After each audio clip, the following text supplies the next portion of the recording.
Hello বন্ধুরা, দুই বন্ধুর রান্নাঘরে তোমাদের সবাইকে স্বাগত। আজকের আমরা রান্না করে নিচ্ছি চিকেন রাইস। চিকেন রাইস করার জন্য প্রথমে চিকেনটাকে ভালো করে পরিষ্কার করে নিয়ে পরিমাণ মতো টক দই আর গরম মশলা গুঁড়ো দিয়ে ম্যারিনেট করে রাখবে ওই 1 ঘন্টা মতো। এরপর কড়াইতে কিছুটা পরিমাণ সাদা তেল দিয়ে পেঁয়াজ ঝিরিঝিরি করে কেটে বেরেস্তা বানিয়ে নেবে। এটা অপশনাল, তোমরা দিতেও পারো নাও দিতে পারো। একসাথে রান্না করছি। এই যে বেরেস্তা। এরপর ওই তেলে কিছুটা পরিমাণ ঘি দিয়ে ফোড়ন দিয়ে নেব। ফোড়নের জন্য একটা বড় এলাচ, দারচিনি, মৌরি, গোটা গোলমরিচ, স্টার এনিস আর কিছুটা জয়িত্রী দিয়ে বেশ সুন্দর স্মেল আসবে। সেই সময় পেঁয়াজ দিয়ে নিয়ে ভালো করে কষাতে হবে।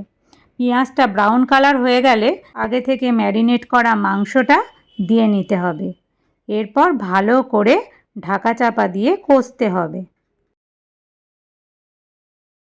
এরপর পরিমাণ মতো আদা রসুন পেস্ট দিয়ে নেব, দিয়ে আবারও ভালো করে কষাতে হবে। এদিকে রাইসটাও প্রিপেয়ার করতে হবে। তার জন্য হাঁড়ির মধ্যে বেশ কিছুটা পরিমাণ ঘি, মৌরি আর দারচিনি দিয়ে নেব।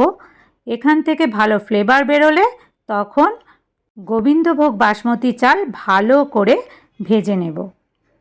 চালটা সুন্দর করে ভাজা হয়ে গেলে আর সুন্দর স্মেল বেরোলে তখন আমরা চিকেনটা দিয়ে নেব।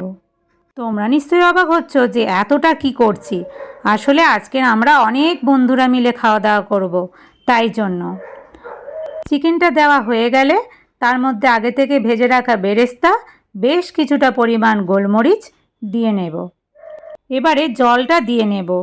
তবে এই জলটা দেওয়ার একটা পরিমাণ আছে, সবসময় 1:2 অনুপাতে জল দেবে। জলটা বুঝে শুনে দেবে, না হলে কিন্তু ভাতটা ঝরঝরে হবে না। তারপর পরিমাণ মতো চিনি আর কাঁচা লঙ্কাটা শেষে দেবে ফ্লেভারের জন্য।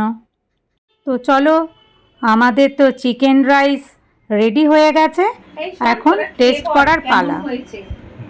আমি তো প্রতিদিনই রিভিউ দিই, আজকে আমাদের নতুন বন্ধু রিভিউ দেবে কেমন হয়েছে। তাহলে দুজনে মিলেই রিভিউ দে।